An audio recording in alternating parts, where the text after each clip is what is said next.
Hello everyone, this is Simon from writtenlegalenglish.com and welcome to this end of the week video where I'm going to put you out of your misery and tell you what those errors are, those plain language errors and grammar errors in the 4 sentences I asked you to have a look at. If I click on the screen here, I'll be able to change the slide. These are the 4 sentences that I asked you to have a look at. In every single one there is one particular error. If you would like to do this now, then pause the video and think about what those errors are and see if you can give those errors a name. That's what I asked you to do on Tuesday as well. Identify the errors and give those errors a name of some kind.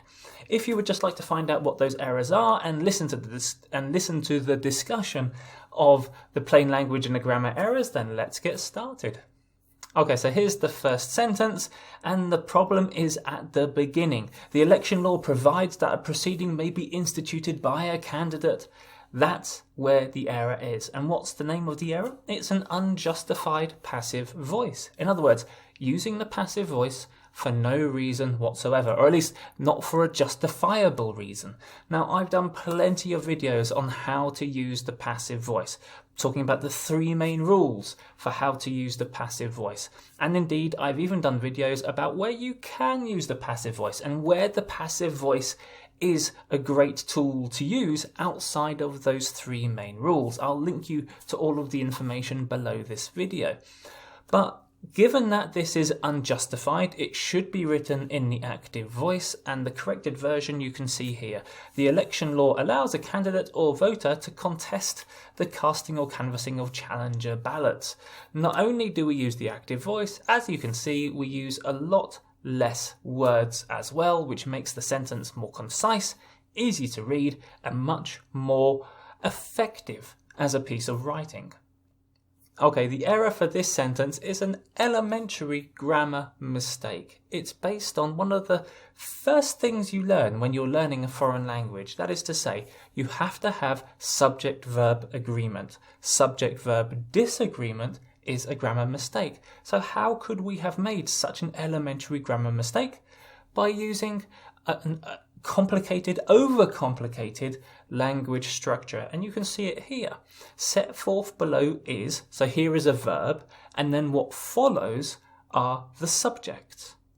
Normally in the active voice you have subject, verb, object, and so it's difficult to make a subject-verb error because you're focusing on the subject or subjects, and then automatically you see the verb. But here the verb is before the subjects, and so here this leads us into the error. Of course, there are 2 subjects, a summary and an analysis, which means the verb should be are, not is. Classic mistake here, classic mistake by native speakers. And to be honest, I see a fair few non-native speakers making this mistake as well. Of course, this is how you pluralize family names. And this is a tricky thing. This is a rule you learn once, and then you use it, let's say, rather infrequently, and then when you do have to use it, many years later after learning the rule, things tend to go wrong. This is why Google is such a good resource.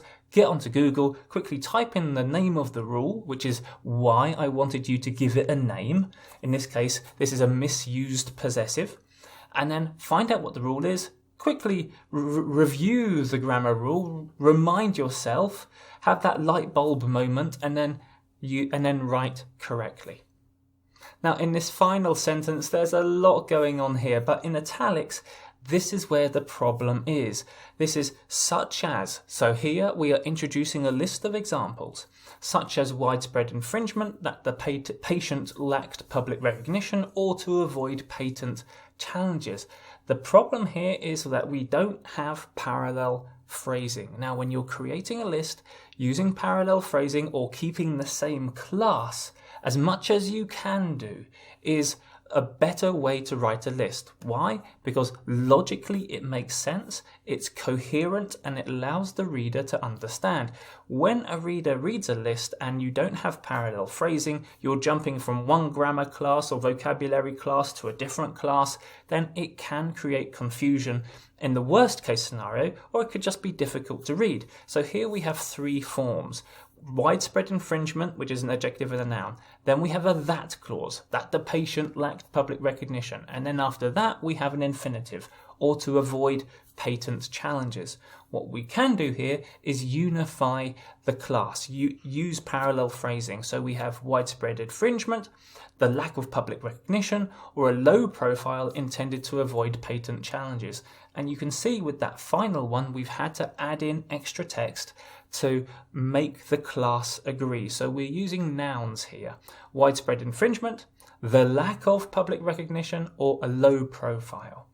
Now, to give you an idea of how you can get access to my material a little bit earlier on, I am putting this video out in the middle of March. I've got a quick lesson on this, which is available to my Patreon viewers as of this week, in fact, this Wednesday, just gone.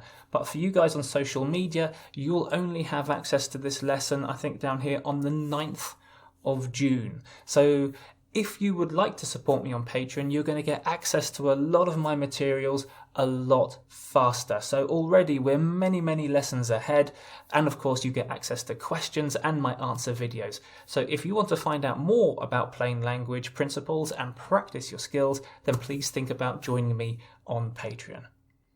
And one final word about the source material. One of my favorite sources, as I said, this is something I use with my students a lot. My favourite source is going to be revealed next week because there's going to be a grammar quiz part 2, but then I promise you next Friday I will tell you where I got this information from. One of my favourite sources, as I've said many times by now, and you'll see when you get the chance to download that document, because it's freely available of course, then you'll see a lot more grammar and plain language errors. Okay guys, I hope you liked the video. If you do, please think about subscribing or following me or connecting to me either on YouTube, Facebook or LinkedIn. Or as I said, if you want to get access to a lot more of my materials and a lot faster, then think about joining me on Patreon. Okay guys, have a great weekend and I'll see you again next Tuesday with the Grammar Plain Language Quiz Part 2.